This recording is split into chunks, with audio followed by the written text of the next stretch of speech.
The long hall of Embermore held its breath the way only stone built to outlast kings can hold a breath, and on the night of the longest dark, it held it longest of all. A velvet cushion bore a circlet of black iron at the foot of the dais. A length of chain, grave silver beaten thin, ran from a fresh iron ring set into the floor to the wrists of a kneeling woman 3 paces from it. Between the crown and the chains stood the King of Embermore, and the hall had gone so still that the torches along its walls seemed to burn without sound. Lord Regent Varric's voice carried easily to the rafters. "The crown secures the realm," he said. "The chains pay what is owed. Choose, my king, before the longest dark finishes its hour." The kneeling woman did not lift her eyes to ask for mercy. She had stopped expecting mercy 3 winters ago, the year her village first learned what a debt could cost a person who had nothing left to sell but herself. Somewhere above the dais a lord murmured the word tribute, and another answered with the word nothing, and the 2 words found her the way they always did, settling into the same old bruise beneath her ribs. The king did not look at the crown. He looked instead at the chains, and at the woman wearing them, and something in his jaw moved the way stone moves, just before it finally gives way to water. No one in that hall yet knew which way a king like that would fall, and the not knowing had a weight all its own, pressing down on every shoulder in the room. The story of how he came to stand at that exact crossing began 9 months earlier, in a winter that had not yet learned how cold it meant to become. In the 800th winter of Embermore's reign, the village of Hallowmere paid its debts the way it always had, with grain it could not spare, and silver it did not have. And when both ran short, the collectors came instead, for flesh. Etta was 25 years old when the collector's wagon rolled into Hallowmere for the 3rd time in 3 years, and she already knew, before the captain read his ledger aloud, that her name would be on it. Her father had died defending the granary the first year the collectors came. Her mother had not survived the fever that took half the village the 2nd year, when the wells ran low and the healers ran out of the herbs that might have saved her. By the 3rd year, there was no elder left willing to barter a younger daughter or a stronger son in Etta's place, and so when the captain called her name, she rose and walked to the wagon, and did not let her hands shake until she was past the village gate and no one from Hallowmere could see them shaking anymore. The village had gathered at the gate to watch her go, the way it always gathered, in a silence that was its own kind of apology. An old neighbor named Wenna pressed a heel of bread and a folded square of dyed wool into Etta's hands before the collectors could stop her. The same wool Etta's mother had once dyed blue with woad from the riverbank, and for one unsteady moment, Etta thought she might lose the composure she had spent 3 days building. She did not lose it. She tucked the wool into her sleeve where the collectors would not think to search, and let the gate close behind her without looking back at it. They fastened the first link of grave silver to her wrist before the wagon had gone a single mile, 1 link for each year of the debt Hallowmere had failed to pay. 3 links by the time the wagon reached Embermore's gates, cold and bright against her skin, humming faintly with a pressure she felt in her teeth more than heard with her ears. The cold of the road worked its way into her hands first, then her feet, then somewhere behind her ribs where no blanket the collectors grudgingly offered could reach it.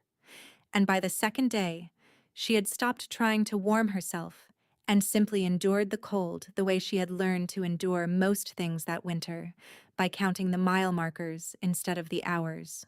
A boy rode in the wagon bed across from her, perhaps 10 years old, his wrist bare but his ankle bound to the cart floor by a shorter length of the same silver chain. His name was Toman, and he was Hallowmere's collateral against a second debt, a smaller one, owed by a cousin who had fled rather than pay it. He did not cry on the road. He watched the frozen fields slide past with the flat attention of a boy who had already decided that crying changed nothing about a debt collector's ledger. If you have ever been weighed against a debt that was never truly yours, You already understand what waited for Etta inside those gates. Sit with that a moment, and keep walking with her into the cold. Embermore's keep rose out of the frozen hills like something carved rather than built, its towers gray against a sky the color of an old bruise. Etta had heard stories of it her whole life, the seat of the Wolf Crown, the place where the debts of half the northern villages came due each winter.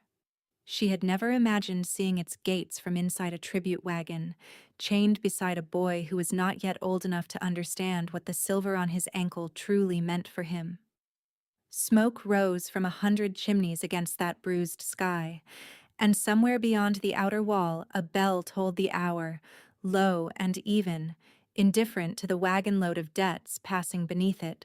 They were taken not to a dungeon exactly, but to a long stone undercroft beneath the east wing, where the keep stored its yearly tributes the way it stored its grain, in rows, accounted for, waiting on a ledger somewhere to be called forward. An old woman tended the undercroft's single hearth, and the handful of prisoners kept near it. She introduced herself only as Mother Hesk, and she looked at Etta's wrist a beat longer than courtesy required before she said anything at all. 3 links, she said finally. That is an old debt to still be paying in flesh. Etta did not have an answer for that. She only nodded and let the old woman wrap a strip of clean linen beneath the silver where it had already begun to redden the skin underneath. The other tributes in the undercroft kept mostly to themselves, a handful of debtors and 2 wolfless wolves, cast out by packs that had no use for strength without a bond behind it. One of them, a quiet, broad-shouldered man named Garrow, who had been wolfless since a border skirmish took his pack from him, taught Etta how to bank the kitchen fires, so they would hold through the coldest hours without smoking the whole undercroft out, a small kindness offered without explanation and accepted the same way.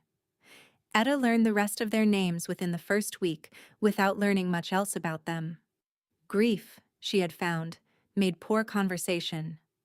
Toman she learned more of, because he refused to let her keep her distance the way she kept it from everyone else, trailing her between chores with the single-minded loyalty of a boy who had decided, somewhere on the road from Hallowmere, that she was the one steady thing left to hold on to.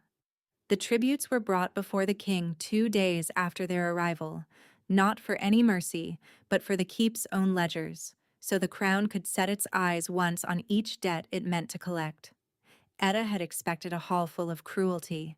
What she found instead was a hall full of cold, and at the center of it, a man whose presence made the air itself feel thinner.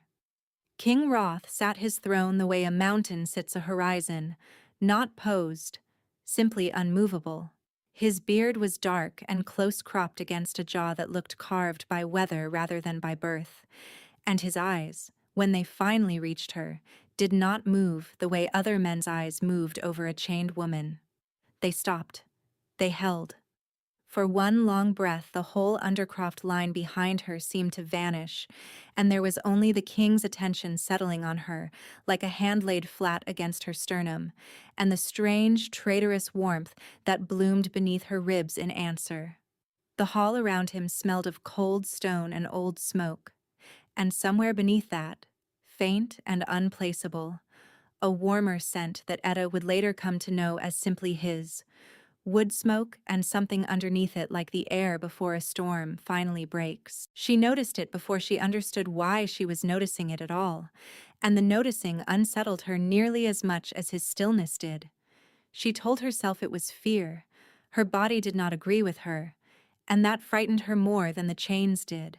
Lord Regent Varric stood at the king's right hand, narrow and precise in his dark robes, and it was Varric who read the names from the ledger in a voice built for courtrooms.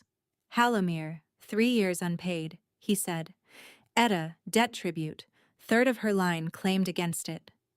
He spoke the word tribute the way another man might speak the word nothing, flat and final, as though the two had already become the same word in his mouth. The king's jaw moved once at that. So slightly Etta would have missed it if she had not already been watching his face for some sign of what he meant to do with her. Varric did not seem to notice it at all. He moved on to the next name on the ledger as though nothing in the hall had shifted. Something had shifted. Etta only did not yet have a word for what. She spent the walk back to the Undercroft turning the moment over and over, trying to find the ordinary explanation for it, a king's idle curiosity, the simple novelty of a new face among old debts. None of the explanation sat right against the memory of his attention, heavy and exact, or against the small traitorous ache it had left low in her chest, an ache that had no business existing in a woman with 3 links of silver still cooling against her pulse. The weeks that followed fell into a shape Etta had not expected from a king's dungeon. The Undercroft tributes were not idle. They scrubbed the keep's lower halls, carried wood for its 100 hearths, mended whatever the keep's own servants found beneath them to mend. Mother Hesk kept Etta near the kitchens, where the work was warm if not gentle, and Tommen trailed after her between his own chores like a shadow that had decided to stay close to the one steady thing in a keep built of stone and strangers. It was the wood that nearly cost him his hand, on a morning gray enough that the Undercroft's single hearth seemed to be losing its argument with the cold. A debt collector named Oren oversaw the Undercroft's labor, a man who had learned cruelty as a trade and practiced it without much imagination. When Tommen dropped an armload of kindling too near Oren's boots, the collector raised his switch with the flat, bored efficiency of a man swatting an insect. Etta did not think.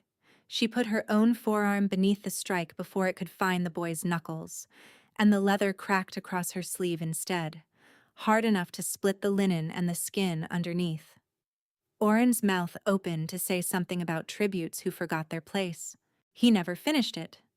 Captain Bray was already crossing the Undercroft floor, drawn by the sound of the strike, and behind him, moving faster than a man his size had any right to move, came the king. Roth did not raise his voice. He did not need to.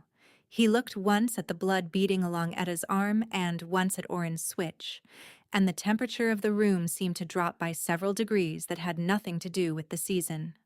"You will not raise a hand to a tribute in this keep again," he said. "Not to the boy, not to her, not to any of them." It was, Etta would think later, a strange thing for a king to say about property he had not yet decided whether to keep. She filed the strangeness away with the rest of the things about him that did not add up the way contempt should have added up, and told herself, again, that it meant nothing at all. He knelt to look at her arm himself, which no king Etta had ever heard tell of did for a tribute, and when his fingers closed careful and warm around her wrist to turn it toward the firelight, something sparked up through her arm that had nothing to do with the cut. Her breath caught. She covered it badly, turning the catch into a wince, and told herself the heat climbing her arm was only the sting of broken skin. Roth's hand stilled on her wrist for exactly 1 beat too long. Then he released her, called for Mother Hesk to bind the cut properly, and walked away, before either of them could put a name to whatever had passed between their 2 hands, leaving Etta kneeling on the cold floor with her pulse going faster than a scratch on the arm had any right to make it go. Mother Hesk bound the cut without a word of judgment, only the quiet efficiency of a woman who had bandaged worse for less reason, her hands steady and sure despite the chill that had settled deep into the Undercroft that week, and Tommen hovered close at Etta's shoulder the whole while, his small face pale and furious in equal measure. "You should not have done that," he said finally, his voice rough with the particular anger of a child frightened on someone else's behalf. Etta only pulled him into a one-armed embrace, careful of her bandaged wrist, and did not tell him that she would do it again without a second thought if the same switch ever rose toward him twice. Oren did not raise a switch in the Undercroft again, not that winter. He found other ways to make his displeasure known.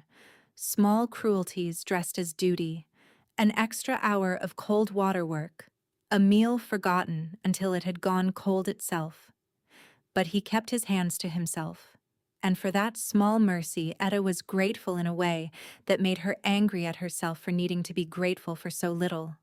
She began, despite every warning her own grief had ever given her, to watch for the king the way she might once have watched weather coming in over Hallowmere's fields, alert to the smallest change in a sky that could turn from calm to dangerous within an hour.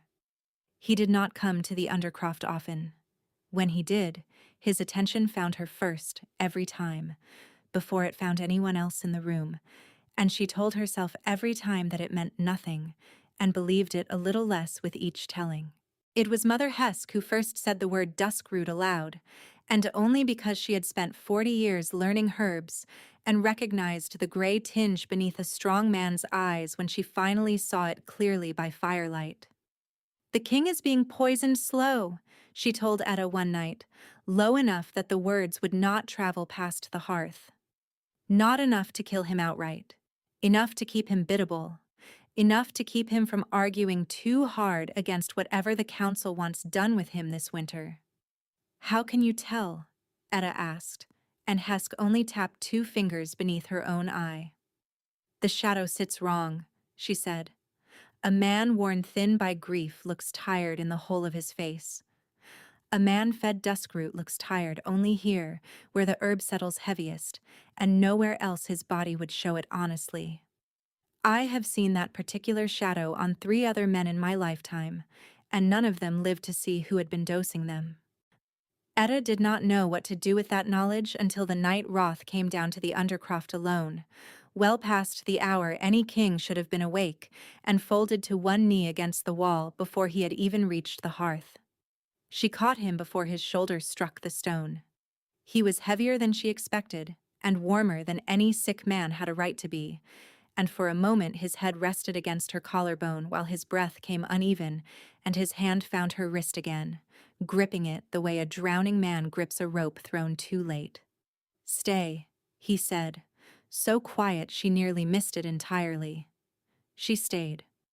She got him to the bench nearest the hearth and pressed a cup of Mother Hesk's bitter root tea into his hands, and for the better part of an hour the King of Embermore said more to a chained tribute than, by every account she had heard since arriving, he had said to anyone in 9 winters.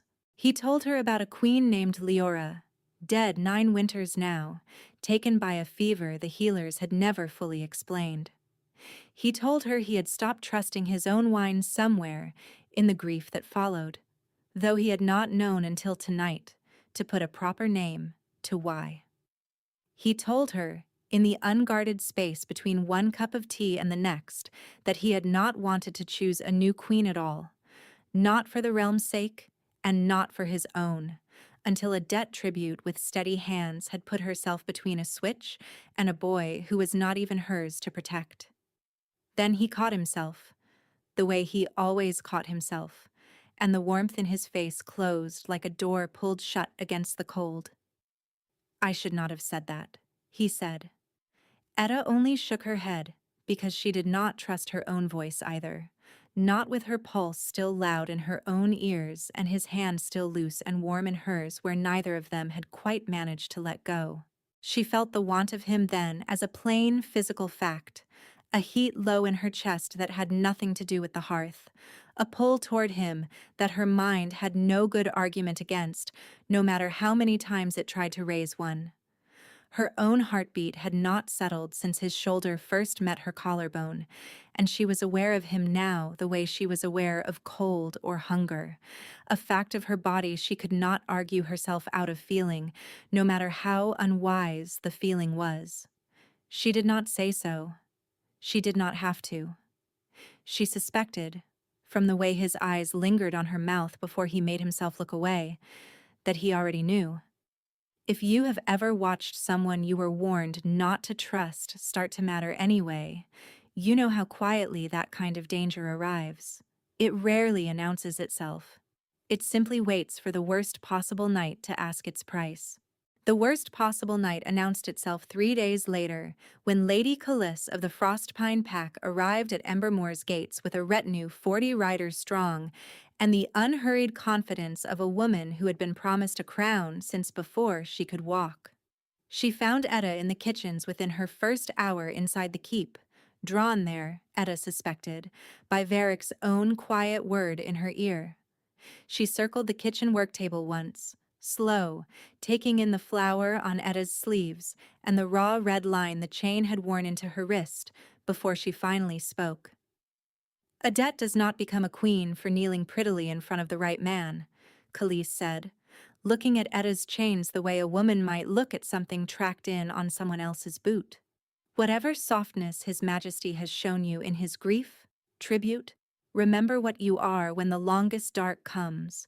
The realm will remember it for you, if you forget it yourself. I have not forgotten anything, Etta said quietly, surprising herself with how level her own voice came out. I remember exactly what I am owed, and exactly who decided I should owe it. Khalees's mouth thinned at that, the first crack in her composure since she had ridden through the gates, and for a moment something almost like respect moved behind her eyes before she smoothed it away again. Etta said nothing further. She had learned, across 3 winters of debts and chains, that the cheapest thing she still owned was her own silence, and she spent it freely whenever spending anything else would cost her more. That night, carrying wood past the council chamber later than she should have been awake to carry anything, Etta heard Varric's voice through a door left open by an inch of carelessness, and what she heard emptied the warmth clean out of her chest. The wards have thinned every year since the old queen died, Varric was saying to someone she could not see. The council will not accept another mateless winter from him. He marries Khalees for the alliance, and the longest dark tribute pays what the old rite has always required to renew the binding properly. 1 marriage, 1 sacrifice. The realm is secured either way, and the tribute girl is no great loss to anyone but herself. A second voice, Captain Bray's, low with something that might have been doubt. The old rite has not called for a tribute's death in 3 generations, my lord. The old rite calls for whatever I tell the council it calls for, Varric said, and Etta heard the smile in it even through the door. The longest dark is 3 nights away. See that the chains on the 3rd tribute are drawn tighter by then. I will not have her slip free before the hall needs her for it. Etta did not remember walking back to the Undercroft. She only remembered Tomin's small hand finding hers in the dark, and Mother Hesk's quiet question, and her own voice, steadier than she felt, telling them both exactly what she had heard through that door. She sat by the hearth a long while after, turning the words over and over, hunting for some misunderstanding she might have made of them and finding none. 3 nights, 1 marriage, 1 sacrifice, and a chain drawn tighter before the hall needed her for it. Whatever warmth had grown between herself and a king these past weeks suddenly felt very small and very far away, set against a regent who had already decided, calmly and in advance, exactly how she was meant to die. Mother Hesk listened to all of it without flinching, and then she did something Etta had not expected.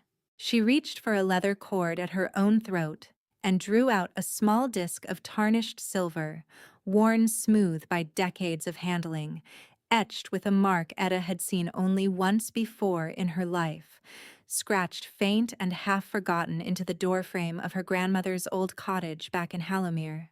Your grandmother's mother was a warden, Hesk said, one of the old bloodline that sealed Embermore's wards before there was ever a wolf crown to claim them as its own.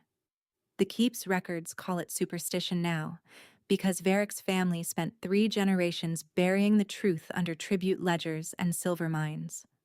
The wards were never fed by a death. They were sealed by a warden's blood freely given, in choice, never in chains. Varric knows it. He has known it since his grandfather sold the lie to a council that wanted very much to believe it, and built half his fortune on chains forged to look like the old rite's true price. There were a dozen warden lines once, scattered through the villages the crown now calls its debtors, Hesk went on. Most died out, or were quietly bled dry by collectors who never knew what blood they were truly collecting. Hallowmere kept 1 line alive longer than most, hidden behind ordinary names and ordinary debts, until a debt collector's wagon came looking for silver and found something far older instead. Etta stared at the disc in the old woman's palm, then at her own wrist, where 3 links of silver still hummed faint and constant against her pulse. "If that is true," she said, "why would silver chains hurt a warden's blood at all?" "Because chains forged to bind a thief work just as well on an heir," Hesk said. "Pain does not care whose blood it burns. Only choice tells the difference between a sacrifice and a theft." There was no time to decide what to do with that truth before the longest dark arrived, only time to carry it, heavy and unproven, into a hall already full of witnesses waiting to watch her kneel. The day before the rite, Roth found her alone for the last private hour either of them would have for a long while, in the narrow stone passage between the undercroft and the kitchens where the firelight barely reached. He did not touch her. He stood close enough that she could feel the warmth coming off him in the cold passage, close enough that the want she had been refusing to name for weeks rose in her chest like something physical. A held breath neither of them seemed willing to let go first. "Whatever the council decides tomorrow," he said, "I would not have chosen any of it. Not the marriage, not the chains, not a hall full of lords deciding what a man like me is allowed to want." "What do you want?" she asked, the question slipping out before she could call it back. He did not answer in words. His hand came up slow enough that she could have stepped away from it, and did not. And his fingers found the line of her jaw with a gentleness that startled her more than any cruelty in that keep ever had. For one long moment neither of them moved, his thumb resting just beneath her cheekbone, her own hand rising without her permission to rest against his chest, feeling his heart beating fast and unsteady beneath her palm. His head bent toward hers, slow, and she felt the warmth of his breath before she felt anything else. Her own pulse climbing so loud she was certain he could feel it through her hand on his chest. For one suspended moment the whole cold passage narrowed down to the small distance left between them, and she understood, with sudden clarity, that whatever came next could not be unmade once it happened. Not for either of them, not with a hall full of lords waiting one floor above to decide both their futures by morning. He stopped a breath short of her mouth, and so did she, both of them choosing the same restraint in the same instant without a single word passed between them to ask for it. Then he stepped back, jaw tight, and the cold passage felt colder for the loss of him. "Tomorrow is not a night for this," he said. "Whatever tomorrow asks of me, know that it was never truly a choice between a crown and chains. It only ever looked that way from where the council was standing." She did not understand what he meant until the next night, when she knelt on the long hall's stones with the chain drawn taut against the new iron ring and Varric's grip firm on the links at her wrists. "The tribute will pay what tribute has always been owed," he said, low enough for only her to hear. "Kneel and make it easy on yourself."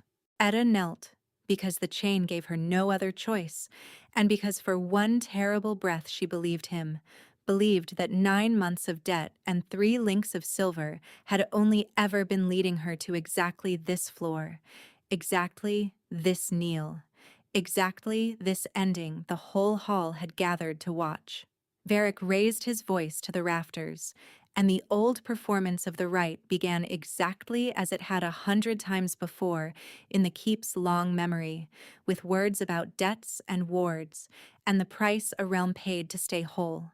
3 links of grave silver, for 3 years unpaid, he intoned, and the hall murmured the old answer back to him out of habit more than belief. Paid in full, by blood or by choice. Etta felt the words land on her the way the chains had landed at Hallowmere's gate, total and final, and for the first time in 9 months of carrying them she chose, instead of bearing it quietly, to answer. "I did not steal this silver," she said, her voice cracking the hall's expectant hush wide open. "I am not a thief paying back what I took. My blood is older than the lie you built these chains to hide behind." She pressed her bound wrist hard against the iron ring set into the stone, deliberate, the silver biting deep enough to draw blood, and where every link before had only burned her skin red and angry, this time the silver answered her instead. Light climbed the chain like fire finding dry grass, not the gray, sick light of poison, but something old and gold and humming, and the whole floor beneath the dais lit with a warding pattern no living lord in that hall had ever once seen burn before. 3 links of grave silver, paid in full at last, not in a debt that was never truly hers, but in a warden's choice 9 winters overdue. 40 lords who had come to watch a tribute kneel found themselves instead watching the floor of their own long hall remember exactly what it had been built to protect. The silence that followed had a real weight to it, the kind a hall only holds once in a generation. Roth moved first. He crossed the dais in 3 strides that scattered Varric's guards like the threat of a storm scatters birds from a field, and when he reached her the chain at her wrists had already begun to glow too hot for Varric's men to hold, the links softening, weakening, until Roth closed both hands around the silver and broke it apart with a sound like ice cracking on a spring river. Somewhere above the dais, a banner that had hung unmoving for 9 winters of mourning stirred as though a draft had finally found its way into the sealed hall, and the warding light along the floor climbed the dais steps until it touched both their joined hands, gold and quiet and warm against the cold stone. He pulled her to her feet, and for one long breath neither of them said anything at all, his hand still wrapped around hers where the chain had been, her pulse hammering loud enough she was certain the whole hall could hear it too. "The crown can wait on an alliance," Roth said at last, his voice carrying to every rafter the way Varric's had never quite managed to. "It has waited 9 winters already, and it will wait longer still. I choose the chains." A long beat held after the words landed, the hall too stunned to do anything but stand inside it. No one in that assembly moved. No one in that assembly spoke. The only sound was the faint, fading hum of warding light still settling along the seams of the floor, as though the hall itself were taking the same long breath its king had just taken before it. Varric's voice cracked the stillness first, sharp with something closer to panic than authority. "My king, the council has not. The alliance requires a regent willing to tell the truth about what he has been hiding for 3 generations," Mother Hesk said, stepping forward with her tarnished disc held high enough for the whole hall to see the old warden's mark upon it clearly. "Tell them, my lord, what the wards have truly required since before your grandfather learned to profit from a lie. Tell them whose poison kept a grieving king too foggy to ask harder questions about his own dead queen." The color left Varric's face by degrees, and in the hush that followed, more than one lord in that hall remembered, too late, every quiet doubt he had swallowed rather than voice across 9 careful winters. Captain Bray had Varric's wrists bound tight before the regent found any answer worth giving. What happened to him at the threshold of the long hall a few minutes later, Etta did not see and did not ask after. She only heard later that the king's wolf had met him there, and that only one of them had walked back through that door. Khalees watched it all from beside the dais with her composure cracking for the first time since she had arrived at Embermore's gates, and when the hall's attention finally turned to her, she did not wait to be dismissed from it.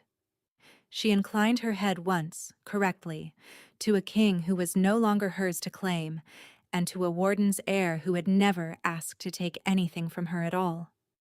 "I was promised a crown, not a husband who looks through me the way he looks at you," Khalees said quietly, only to Etta, before she turned for the doors. "Keep him well. Better you than the ledger Varric would have made of both of us before this winter was through." The emissary from the Frostpine pack, who had ridden north expecting to witness an alliance sealed, knelt instead before the warding light still glowing faint along the floor, And one by one the lords of Embermore's long hall knelt beside him, not before a king's crown, but before a warden's blood freely given and a debt the realm had owed far longer than 3 winters. Tommen found her before the hall had even finished kneeling, pushing past skirts and boots with the single-minded urgency of a boy who had spent 3 nights certain he might lose the only steady thing left to him in the world. Etta caught him against her chest and held on exactly as hard as he held on, and over his head she found Roth watching them both with an expression that had finally stopped pretending to be unmoved by anything. In the days that followed, Embermore's council drew up new ledgers, and for the first time in 3 generations, the word tribute did not appear anywhere inside them. Hallomir's debt was struck from the rolls entirely, repaid, the council agreed, in full, by a warden's blood that had been worth more than any silver the keep had ever collected from her village. Tommen stayed on at the keep as Etta's own ward rather than anyone's collateral, fed well enough that by spring he had nearly outgrown his boots twice over, and Garrow, the wolfless man who had once taught her to bank a kitchen fire, was given a captaincy over the very wagons that had once carried tributes north, charged now with carrying grain and silver only, never flesh. Etta was named Warden of Embermore before the very same assembly that had once watched her kneel in chains, and when she walked the long hall now, the lords who had once murmured the word nothing in her hearing were the same lords who lowered their heads as she passed them by. The Frostpine emissary carried word south that winter of a king who had broken a corrupt regent's grip on 3 generations of false tribute, and within a year 2 neighboring holds had quietly struck the word from their own ledgers as well. Mother Hesk kept her place by the Undercroft hearth by her own choosing, though the hearth she tended now warmed apprentices learning the old warding work properly, rather than tributes waiting on a debt collector's ledger to call their names. Roth gave up nothing of his throne in choosing her, in the end, though he had been ready to give up far more than a marriage alliance on the night he chose the chains over the crown, and Etta never forgot what that readiness had cost him to say aloud in front of a hall full of lords who had spent 9 winters expecting him to choose differently. Word reached Hallowmere of all that had happened before the spring thaw finally broke the ice on Embermore's river, and Wenna was the first to travel north to see it for herself. The same dyed blue wool from years before stitched now into the hem of Etta's sleeve, a small private thread of home carried into a future none of them could have predicted from behind that closed village gate. Garrow took to the keep's grain wagons with the steady pride of a man finally trusted with something worth trusting, and Tommen, scrubbed and solemn in a new coat he had outgrown within the month, stayed close enough to Etta's side that more than one lord mistook him for kin by blood rather than choice. On the morning Etta finally let the keep's smith melt down what remained of her 3 broken chain links, she kept one small piece back for herself, hammered flat and cool and harmless now, threaded onto a plain cord she wore beneath her collar, where no debt collector would ever again have cause to look for it. She wore it still on the morning, 8 months later, when Roth slid a far lighter band of Warden silver onto her finger before the same hall that had once read her name off a ledger like an accusation, and the only chain anyone in Embermore spoke of after that was the one she had chosen, with her own hand, to keep.